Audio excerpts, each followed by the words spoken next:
Welcome to the Long Funk Podcast. I don't normally say that at the start of Long Funks, but I'm going to do it today. I've had an interesting experience. I tried to record a Long Funk on Friday, and everything just exploded in front of me. In fact, I'm recording this on Sunday, and everything has exploded in front of me today too, but I have a few seconds to record a podcast, so I'm going to put a podcast out there. The London 1940 project has changed a little bit. I'm now looking at getting Simulated Ape, which is what my collective work became, Ape SDK, compiles on the command line into Simulated Ape, or SimApe, I believe.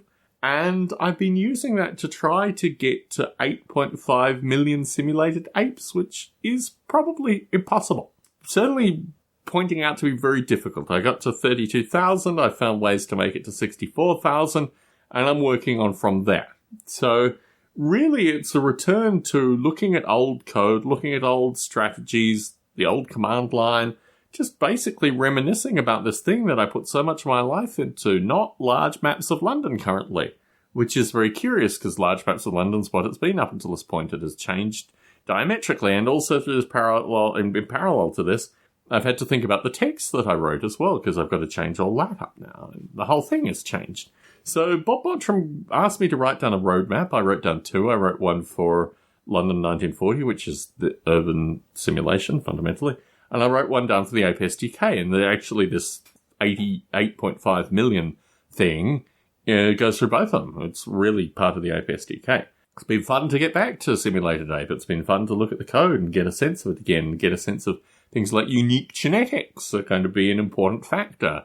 And how do you make unique genetics scale when you're dealing with all of London? And maybe you just deal with, 200 gene pools or 800 gene pools or 8,000 gene pools to speed it up. The whole thing is really very interesting, particularly around the uniqueness space, because when you're dealing with, it's the n squared problem, right? If you're looking for unique genetics, you need to go through the genetics that you have, or you find a way of very quickly genetically classifying people, potentially, and then looking through the genetics subsets, or so many different possible ways of doing this thing, but certainly pushing my simulation space in a different direction. I tried to record a video yesterday, which was associated with enlarging the gene pool, which has worked in part. There are so many edges to this thing, so many rough edges that get caught when you try to move it up to 64,000, not noble apes, simulated apes, let me say it correctly. So the whole thing is very strange. And actually the point of the recording was really to talk about how much emotion I have, how much legacy, time spent in this space that I'm returning to, and I've had such a very fractured relationship with over the past 5 years. It's kind of crazy, the whole thing, that now just doesn't apply, but I don't have what I used to have in terms of a potential audience, or I've got to recreate the audience. And Bob Mottram very kindly says, every time you change the name of a project, you're going to lose everyone associated with the project. It's an interesting thing for Bob Mottram to say, but it certainly rings somewhat true with this thing. So, yeah. There were other things I was going to talk about in that particular recording, but everything blew up so splendidly while I was recording on Friday that I really am not going to have time to put out. It's interesting, actually, the nature of mundaneness. Returning to Simulated Ape, trying to eke out, from 64,000 to 8.5 million is actually incredibly, it looks very basic software programming kind of stuff. It doesn't look like London in front of you. It's a very different environment, and I don't know really. I got back to my old Twitter account, so let's see what Tom circa 2007's friends might have to say about this thing now. Who knows? But yeah, nothing really inspiring in the text there, so obviously I'm going to be writing more text coming up very shortly, or have to, actually. I have to write about 120,000 words, which is pretty, pause, take breath, move retinas, and just get ready to write this stuff, and just ready to put it out and make it something different than it was previously. And in parallel to this, I really haven't done a spring cleaning from the sea lion stuff. Like, I still have in front of me almost all my old Second World War books, and thankfully, I guess I can say this candidly, there is a new individual that has entered my professional sphere who has an interest in war histories.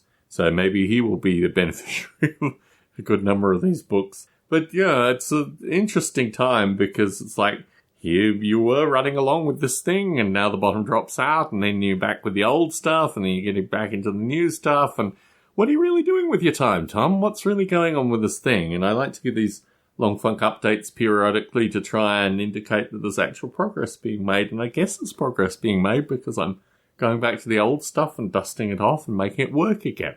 So there have got to be some points for that, at least, one would hope. But yeah, no, it just feels like I've kind of winded myself. Practically. It feels like I'm in a different space doing something that I was doing 10 years ago that I really don't have that much primary access to anymore. I mean, people occasionally talk about it on YouTube, but getting back to the project, I mean, I don't know. I'm in a moving frame of mind with regards to this thing just because the guys already expunged me from every search and every piece of Wikipedia, and it'd be really, people need to look purposefully in order to find my stuff now. But yeah, the whole thing is very, very curious. So, London 1940, moving forward. The occupations, moving forward. That's actually something that I'm getting there with. My hope is to break 100 within the next 2 weeks. We're currently, I think, at 53, which is still a good number. I mean, you end up with this kind of super ecosystem, which then you spread out over London and kind of given up with regards to the telephone directory as being a source of truth there. Just going to try random spreads and understanding economics and these kind of things. It gets very complicated very quickly. So maybe returning to the Ape SDK and working out how many apes I can actually get out in memory and the kinds of bottlenecks one encounters when one looks to simulate 8.5 million versus 64,000. My suspicion is probably I will get to about 256,000 to a million. My hope is in talking through this within hopefully the next 3 months. Track me on this if you're interested. Some of you tend to be. So Tom Barbalet in Las Vegas, Nevada. Not really sure how long this podcast is going to be because I recorded My Rules Are Better just prior to it. So we'll have to work out what it comes to when we come to it. Anyway, Tom Barbalet, Las Vegas, Nevada, signing out.